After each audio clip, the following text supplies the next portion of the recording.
अस्सलाम वालेकुम, मैं हूँ आयशा रहमान और आप देख रहे हैं मेरा YouTube channel the capture in. Budget पेश हो चुका है आज और इस पूरी वीडियो में मैं आपको आसान अल्फाज में बताऊंगी कि बजट में कितनी हमारे लिए आसानियाँ हैं और क्या नई नई चीज़ें बजट में पेश की गई हैं। उसके अलावा कितनी सहूलियात हमें दी गई हैं, कितने टैक्सेस लगाए गए हैं और किस तरह से सारा एक पेश किया गया है बजट को।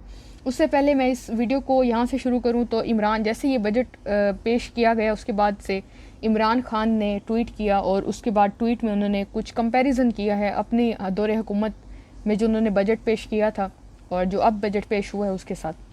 उन्होंने इस ट्वीट में लिखा कि रिजीम चेंज ऑपरेशन ने कैसे एक साल में पाकिस्तानी कौम को इससे कहीं ज़्यादा नुकसान पहुंचाया जितना कभी किसी दुश्मन ने पहुंचाया हो।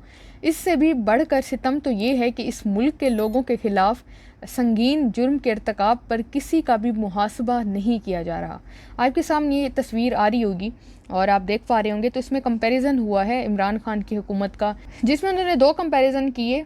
मार्च 2022 जब उनकी हुकूमत जाने से एक महीना पहले की बात वो कर रहे हैं और अब मौजूदा जो मई में जो सूरत हाल है इन्फ्लेशन की उन्होंने बात की, तब 12.7 थी और अब 38% है।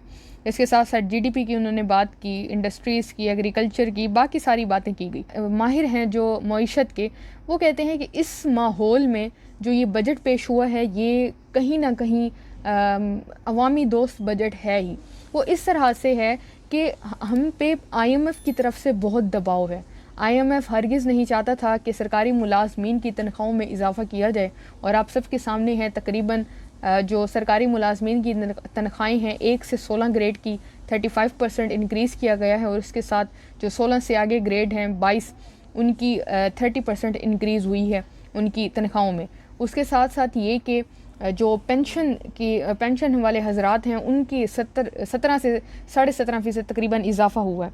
अब यहाँ पे मैं आपको बताती चलूँ तो जो उन्होंने कम से कम उजरत रखी है वो ये रखी है कि 32,000 हो, मतलब कि अगर एक मज़दूर है जो वो कमाने जाता है और उसको कम से कम 32,000 लाजमी तनख्वाह मिलनी चाहिए। यहाँ पे मैं एक बात ज़रूर करूँगी कि यहाँ पे कोई चेक एंड बैलेंस नहीं है। मुझे तो नहीं लगता कि कोई भी मज़दूर अगर कहीं मज़दूरी करने के लिए जाता है या कोई भी इस टाइप का कोई काम करता है मज़दूरी का या डेली वेजिस पे जिस तरह का भी, तो उसको 32,000 कम से कम मिलती हो, ऐसा मुझे नहीं लगता कि मुमकिन हो। बाकी कमेंट सेक्शन में आप अपनी राय का लाजमी इजहार कीजिएगा। अब यहाँ पे ये कि 900 अरब के टैक्सेस लगाए गए हैं। अब जो 900 के अरब टैक्सेस लगाए गए हैं उसके साथ साथ तनख्वाहों में इजाफा किया गया है, तो कहीं ना कहीं फ़ायदा तो होगा, लेकिन जो उन्होंने टैक्स लगाए हैं और जो तनख्वाहों में इजाफा वो कंपनसेट हो जाएगा, वो हमसे वहीं ही टैक्स ले लेंगे। इसके साथ साथ अगर आप ट्रांजैक्शन करते हैं, ये उनके लिए बहुत अहम है जो नॉन फाइलर हैं।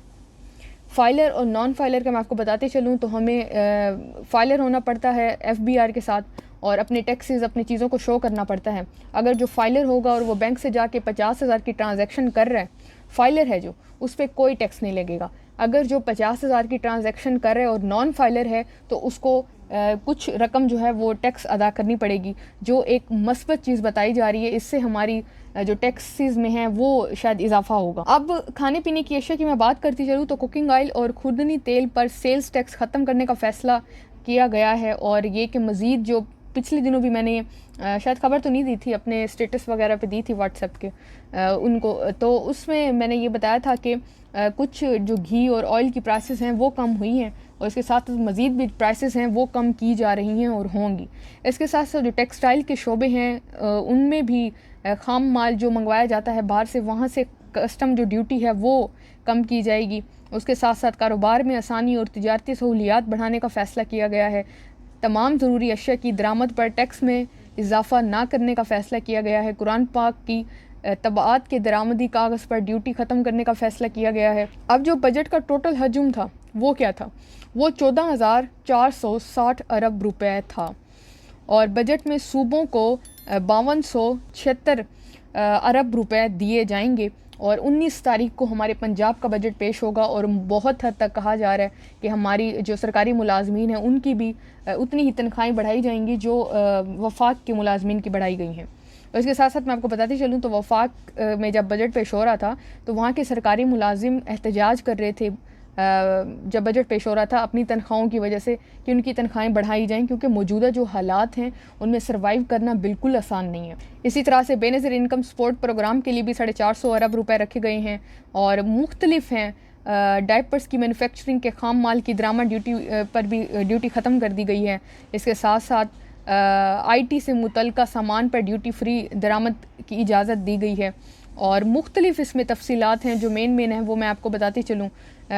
उसके साथ साथ ये कि कम से कम उजरत भी 30,000 तक रखी गई है।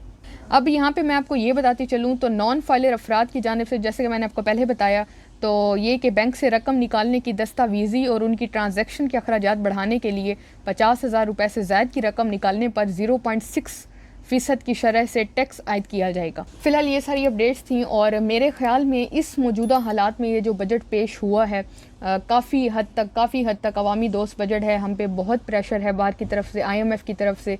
काफ़ी चीज़ें हैं जो हमने नहीं करनी, अगर हम वो उनके मुताबिक करेंगे तो ही वो हमें अगला कर्ज़ा देगा और जिससे हमारी जो किस्तें अदा होती हैं वो हो सकेंगी। खैर, अपनी राय का इजहार लाजमी कीजिएगा कमेंट सेक्शन में। अगर अभी तक भी आपने चैनल को सब्सक्राइब नहीं किया तो चैनल को लाजमी सब्सक्राइब करें। अपना ख्याल रखें, हमारे मुल्क की बेहतरी के लिए दुआ करें। अल्लाह हाफ़िज़।